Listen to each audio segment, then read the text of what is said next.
What's going on, folks? Welcome to Wizards Outlook. We got Cardell Dudley Jr. here, Wilson Tarpe Jr. And look, the Raptors race past the Wizards 125-98 in the preseason opener. We're happy that obviously, it's official. We covered training camp. We were at training camp last week, but it's just beginning of a very long season. I know people love to overreact to everything early. That said, Cardell, what did you take from Washington's first outing and, both the youngsters and just this iteration of the Wizards, their first outing in preseason play? Took at it as they got some work to do. And they really need it. I think sometimes this is good. This is why you have preseason, you have exhibitions and stuff like that. It's a reason for that. The main thing is you want to see what you need to work on moving forward, the things you need to improve, see where certain guys are at, and also, just get a feel for playing against somebody other than your teammates, man. Somebody that's really trying to beat you and trying to prove themselves as well. And that's all you've seen in the preseason. For me, the whole preseason is just about looking at the young guys. I'm not worried about the vets like Kuzma, Valanciunas. They have a good game or whatnot. I'm not worried about them. I know they're gonna be straight. They just trying to get their rhythm going for the regular season. I know that they're gonna be ready. Poole was pretty sharp. His minutes as well. But I'm looking at the young boys, and Sarr, sure why he was the second pick. He had a slow start, but once he got rhythm, you saw his versatility, man. You saw him finishing strong, which is something during summer league. He was like, hey man, all that layup stuff, that's over. You got to finish strong. And best believe, dealing with Valanciunas in practice and stuff like that, man. You know what I mean? Even Marvin Bagley, Gill, you're dealing with veteran players. I'm pretty sure it registered home like, all right, I got to finish. When I anywhere within that charge circle, go up the dunk and adjust later. But then he also got to do the things he was trying to do in summer league, hit threes, pick and pop, run the floor, do the things he's fluid, which makes him a matchup nightmare for a lot of bigs and stuff like that. You know what I mean? So he was pretty decent. Then you get to the I like with Keyshawn George. He's pretty much being seen as a 3-and-D guy, and that's what he did. His release is crazy. When he catches it, he's letting it fly, and then he can hit it with efficiency, man. 8 points and 3 rebounds. I love his, the way he could defend. That's another thing that's going to keep him on the floor. I think he, had a pretty solid night. Bub Carrington, they have a good game. I'm pretty sure if you ask him, he'd say he played like Ish. Let's just, keep it real. 1 for 8, 7 points. I think he had about 3 turnovers. But to be fair, look who he went up against in his first NBA game, like real NBA game against the guys that's going to be in the 82 part of the season, not summer league. Off night, Davion Mitchell and Jamal Sheard from Houston. What I call strap you. You know what I mean? So, and best believe Davion don't know how not to defend, so he gonna come with it as usual. And Jamal Sheard, people forget he got hurt. He was possibly college player of the year, and he got hurt. And he wasn't able to do a lot of pre-draft stuff and all that like he could, or if he could, he wasn't 100%. So he dropped. I think he dropped a lot further than he should have, and he went the second round. I think he was drafted in the 40s or whatnot. Best believe when he saw Bub, he was trying to go at his head to prove a point. Just like y'all made a mistake, and that's a tough night. That's just tough, man. You gotta understand, Bub's supposed to be a sophomore in college, and this kid, and Shea just got done with college 4 years, made it to the championship. Well, they possibly could have made it to the championship game if he didn't get hurt. Very accomplished career, strong, and he was being compared in college to Off Night in a lot of ways. So. Now, Bub comes in, you got to deal with both of them, but still no excuses. The NBA stands for no boys allowed. So once you make that decision to come to the league, you judge by a certain standard, and no one cares about your age or growth and all that stuff like that. You either be able to get it done, or they're gonna have to find somebody else who can. But it's one preseason game, so I'm not gonna overreact. But that's a hell of an introduction. And sometimes when I know we're in the era where a lot of players and people and their families and circles, I'm not saying Bub, but I'm just saying in general, they like to avoid ass whoopings. They want everything to just be cool. Now they try to avoid adversity, and that's not how you get better. Adversity is really what gets you better. And honestly, a good ass whooping will help you get where you want to be a lot quicker than everything just going smooth. So I know Bub's gonna bounce back, man. Look, it's not too many defenders in the league that you're gonna have to deal with like of that caliber, especially dealing with out the gate. So he's gonna adjust and he's gonna be fine. And the one thing I did like about it was, even though they was being ultra physical with him, getting up in a full court, giving them different looks, just kind of, just keeping him confused a little rattled or whatever. He kept competing. And that's the one thing I love. Like, he kept competing. It didn't mess with how he competed. He didn't get down and kind of just fade and get passive. He kept playing. So it's just a matter of him figuring it out and getting to the rhythm and stuff like that. First NBA game, I'm not going to trip, especially in the preseason and whatnot. And I know he'll bounce back. But, today was all about the Raptors, man. Let's call it what it is. RJ Barrett, he set the tone. Could nobody do nothing. Could nobody do nothing with him early on. He had 17 to 14 minutes, and he got hurt. So if he was still playing, it probably would have been worse than this, man. You know what I mean? I think Dick had a good game. Good moments. Shit, 10, 5, and 4 in 20 minutes. That's a hell of a game, honestly.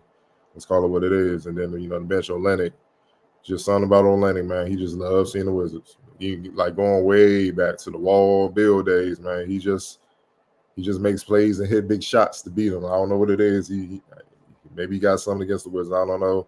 We know about Boucher, one of them G League guys. So when they won the championship, he was one of the key guys back in the day with Kawhi and Pascal and all those guys. It was good to see Jameson Battle, who started his career at GW, then went to his Ohio State. He's always been a sniper. So, he got in the game, got to it. He's tailor-made, especially for the lineup and the players that the Raptors have. All he got to do is hold up defensively and just make smart reads. The shooting is going to be there. That's what he does in his sleep. So I'm not surprised he made an impact, having 10 points for 12 minutes or 4 or 5 shooting, 2 or 3. That's what he does. And like I said, Shea had 10 points, 4 assists, 17 minutes, 4 or 6, second-round pick. He's trying to stick. Man. So, look, he had a hell of a game, man. And the more I think he's going to stick, but the more consistent he is with these type of outings, man, he won't just stick. He'll move it. He'll find himself in the rotation, man. So, like I said, Toronto's punched him in the mouth right away. They was more physical. They jumped on him. You could tell the Wizards kind of came out like kind of easing into it, and the Raptors wasn't on that. They was like, nah, we ready to go. Start the season today. They was on that type of time. And RJ Barrett, he led the way, from jump. He came with that energy. And the thing is, the Raptors, they have Scotty Barnes, Quickly, or Bruce Brown. They ain't suit up. So, again, it's just preseason game number 1. But, yeah, Wizards got work to do. You know what I'm saying? They got work to do. And, the alarming thing is the defensive end. That's what killed them last year.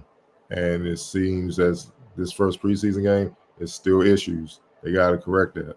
Or none of the improvement offensively will matter, because teams would just jump on them like the Raptors did tonight. And then they got to fight like hell to come back just to make it a game. And by the time they do that, they're going to run out of gas. And then, teams going to beat them. They got to find a way to become more consistent defensively. And that's the other thing. Outside the young group, the young rookies and young bucks and stuff, that's the other side. The other thing I'm looking at mostly. Like, I need to see some defensive improvement as a team. You know what I mean? Before, you can start getting excited or having increased optimism as far as what the Wizards can do this season. Yeah, I think it was a perfect. The Raptors provided a great contrast. They're kind of what the Wizards would probably aspire to be defensively, what they're talking about, what they would like to be at some point. And we saw what it looks like versus someone who's aspiring to be there, right? Just opposite ends of the spectrum. And like you said, literally the first 2 possessions into the game, it was clear the Raptors' identity hangs on the end of the floor. And you mentioned the people who didn't play. We still walked away with, like, I wasn't even thinking about who wasn't there. 2 minutes into the game, it was just like, damn, they're getting after it defensively. Damn, they're physical. Damn, they're flying around. That's all. That was me and those were my thoughts for like the first quarter. I was like, okay, Toronto. But again, you're seeing somewhere where, like, I know they changed coaches or what have you, but like the culture technically what Toronto does, like that's not leaving anywhere. Like that's similar. That lasted through 2 different coaches. That roster's built to compete like hell on the defensive end. You brought up the kids. I like that they competed to the end. Also not worried about the vets.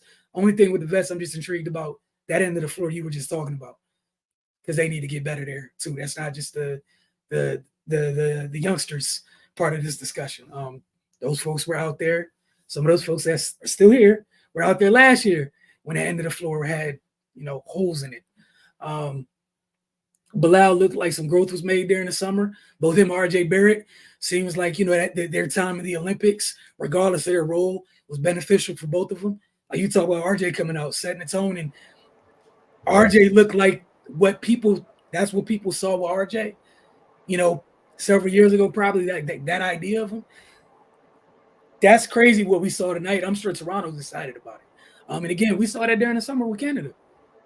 But people got to remember, this is why sometimes you got to be patient when you're dealing with young players. He's only 24. This is supposed to be his 3rd year in the league for real, technically. So this is when it starts to click. Mm-hmm. And it isn't like he's a bust. He's been a bad player. The man been averaging around 20 for most of his career from jump. You know what I mean? Yeah. And he did it in New York in a pressure cooker. So you got it in him. Like I've seen the kid since he was like a sophomore in high school, man. Jordan class, international game. He always been a killer, man. You know what I'm saying? But now he's starting to, all right, I can be one of the ones. So you can see if this game is a forecast of what's going to happen this season, then it's an all-star season coming up for RJ Barrett. So sometimes you got to be patient, man. I think people are just unrealistic with certain things, man. He's 24. I can see if you be like, all right, man, this is what we was hoping. He like 29 or 30. I get it. You know what I'm saying? But the boy is 24. He ain't even in his prime yet. And what you said about the how they was defending, new coach, Darko Rajovic. Memphis teams, when Ja first got in the league, they were annoying and they were crazy defensive. And Steven Adams, he was an assistant coach with that. See what I'm saying? Going back to the later years of the OKC run before KD left and stuff like that, he was an assistant coach with the Thunder. Look, man, he's been there, though. Like what you seeing is like a combination of the EuroLeague toughness, which you saw tonight. EuroLeague toughness, like the physicality, defense is the one you constantly hear international players when they come over here. They say it's harder to score in EuroLeague because it's more physical. It's not as much spacing. It's different. It's different elements that makes it tougher to make a play. You see what I'm saying? He's brought a lot of that element over to the Raptors. According to this first game we just saw, you could just see it. And on top of that, he has a lot of guys. They have a lot of length, and they can move. So if they're going to be defending like this, they're going to be held. They're going to be very annoying to beat. Yeah. And again, they did this without Scotty Barnes, the best player, Manuel Quickly, and Bruce Brown, who we know gets after it also defensively, can make plays, and can hit shots. They look, man, they have a lot of talent on that team. You can just see it. You can see it right there. So it's just a matter of picking and choosing who they're going to send to the G, who they're going to keep, and who's going to be in their rotation. But yeah, man, it was clear. Yeah, and again, shout out to RJ for that. It's almost like the work shows itself over time. I know you were just talking about people being impatient. That was a hell of a summer you just had. And you flow right into it. Bilal on the other end of the spectrum didn't have this. He didn't play the same role that RJ played for his country. However, we saw throughout the tournament, his role did change. I think one of the things we talked about on the broadcast was kind of his mental grew during the summer from staying ready, getting ready, whatever, because it's a little bit different your rookie year, whatever. Like those little things matter. Like you said, these are people like when we were growing up, people were in school 3-4 years. Mm-hmm. Like so these kids have to get it somewhere else.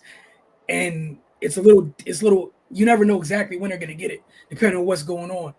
Because it's not everyone going to college and getting it. Everyone doesn't have the same exact road or whatnot. But yeah, I thought both of them had good summers, and you saw the work, and it was good to see. He also looked more comfortable with a little bit of the, I don't want to minimize, but the extra weight he has on his body. Looks comfortable. So about Bilal. Look more comfortable with it. But yeah, you talk about Shed. He's healthy. Like, I'm being perfectly honest. We don't know how college basketball season ends next year. He's healthy with that Houston team. We don't know how that ends. Just being honest, right? Like, that is a mob, and that was a dude in charge of one of the, what was that, the best defensive team in the country when healthy. Facts, for sure. Like let's put the proper on his name and shout out to him. I'm sure that chip is huge because if he got hurt, like you said, falling and whatnot. You want to talk about somebody landing in the perfect place for it? Everything he brings to the table, just fresh out the box. For all the reasons you mentioned with Toronto's coach and where he's been from, you think that these guys aren't going to appreciate that? And he had a hell of an impact on this game. And to your point, that's a hell of a night for Bub. It's a hell of a night. Man, look at it, man. It's a hell of a night. But at the same token, I'd rather go ahead and get my lumps early, figure it out, and adjust, go forward. And the thing is, Bub is 6'4". Both of them are 6 feet, but they're bigger. They're a little bit bigger and stronger. They 4 years of college, and Davion's case, a couple years in the league as well on the training and stuff like that. So not only they getting up under them with the quickness and stuff like that, they bumping them. So when they make contact, they not moving. You see what I'm saying? That wears on you. It's like somebody constantly beating on you, and that's just an adjustment. He has to get used to that. The thing is, for Bub moving forward, you're not gonna see that caliber defender where it's definitely the starter and the backup being at that level. You're not going to see that most nights in the league. You're just not. You know what I'm saying? You're lucky if you get one. Like teams are scraping. they're traveling around the world to find these type of guys, because they're hard to come by. They're few and far in between. So, yeah, that's why I'm like, this is good. Because he's not going to see something this tough for a long time, for a while. You know what I mean? So, and I think they play again, Wednesday or something like that? I think Friday. Friday? Okay. Yeah, Friday here, I think. Yeah, they play again Friday. All right, so now you know what they expect. Get them back there. You know what I'm saying? Like, all right, I learned my lesson. And that's what it has to be, man. And that's what it is about the youngest. You got to grow, but, you got to give these youngers some time. If you draft young, you got to give them time. You can't, I get it. NBA stands for no boys allowed, but you can't be unrealistic, man. You just can't. Look, the league, you got to give them time because the league is going to teach you, but they also looking at you to catch on very fast and be ready. Because if you don't, people lose jobs. People move. They blow up teams. It's not the time to really, in a sense, try to learn how to play basketball. If that's the case, stay in college. You see what I'm saying? But if you are going to come to the league, you better have a hell of a work ethic. You better be trying to get better every day. It's a job now. And that's why I don't think a lot of players understand until they quite end. Like it's a kid that plays for the Raptors. That played today, played 10 minutes. Bruno Fernando came out of Maryland. Say you look up, he's 26 years old. Seemed like he just entered the draft like yesterday. It happened fast. Yeah, it happened fast, but he's been bouncing around. He got drafted in 2019. And he's been bouncing around and stuff like that. You know what I mean? And that goes to show you he never quite got it. But now he's getting old. It's getting to that point where it's like, all right, we're going to move on with the young boy. You know what I'm saying? Because why are we going to deal with a veteran who's going to possibly give us the same production as a young kid but cost us more? You see what I'm saying? And, it's tough decisions, man. You know what I mean? So if you're not ready, stay in college. You know what I mean? But if you feel you got the work ethic and the acumen to pick things up, and the talent they're gonna draft you, jump in. You know what I mean? So it's really a case by case scenario, man. But you kind of see it on both teams, like success stories, like guys that came in early, like our RJ Barrett. We just talked about him and how he's came on strong, been a 20-point scorer, and how he looked tonight. And then there's some guys on Wizards side where it's like they still trying to figure it out, but they've been around the league for a minute. Yeah, like it's what's it called? Johnny Davis, Patrick Baldwin Jr. come to mind. Like, yeah, in terms of like not wearing out your welcome spots, but people don't have the extra spots to kind of like have that leniency like right now. And I guess the stark difference is even with some of those youngsters, the 3 that you brought in, the stuff that like I walked away tonight with, like it doesn't bother me in the least bit. With that stuff. But again, yeah, like you said, man, it's just a case by case basis. But you mentioned Grady Dick already. It's another guy where came in and took, looks like he's trying to seize a role in a rotation, which is big. And again, just youngsters trying to do what they have to do. But we saw kind of a culture that's kind of already established, and a team trying to establish one. And now I'm really anxious to see what Toronto looks like when the curtain goes up for real.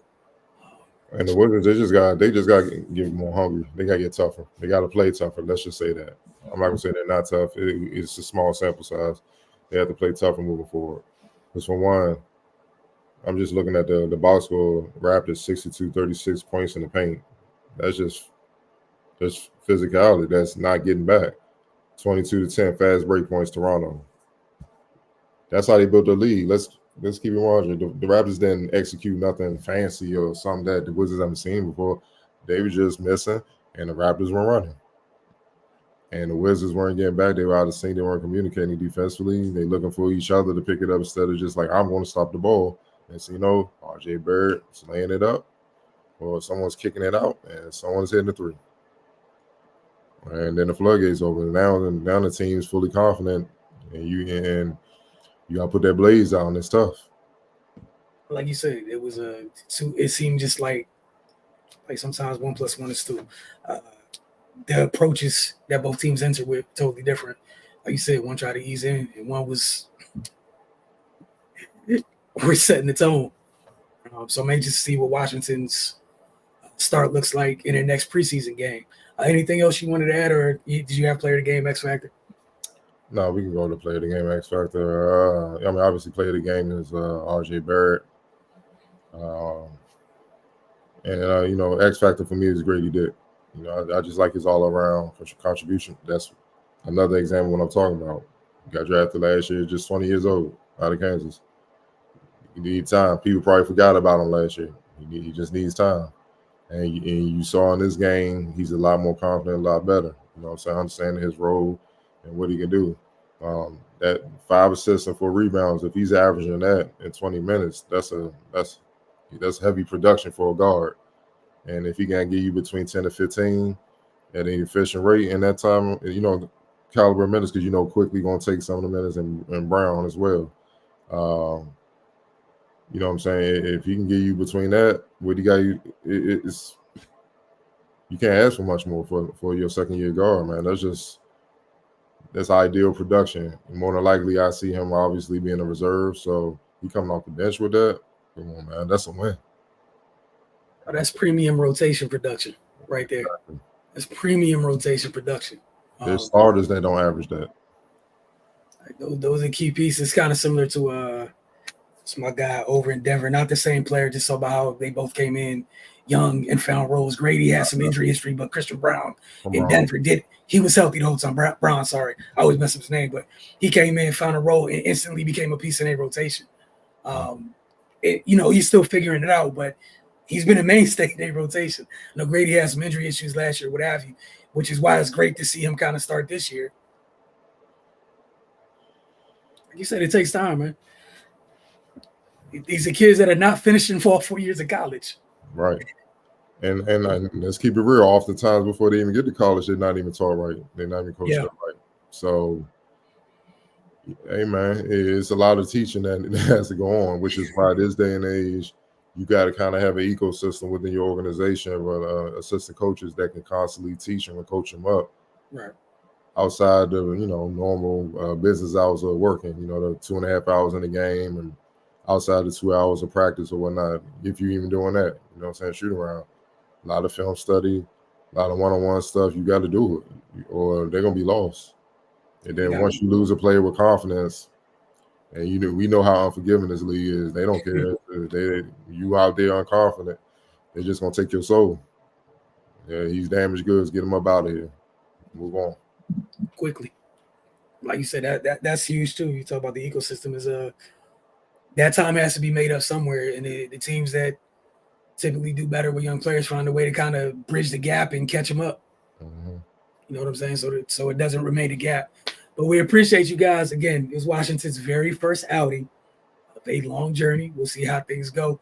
Next time we'll check in with you guys 2 more times this week for Wizards Outlook. Y'all have a good one.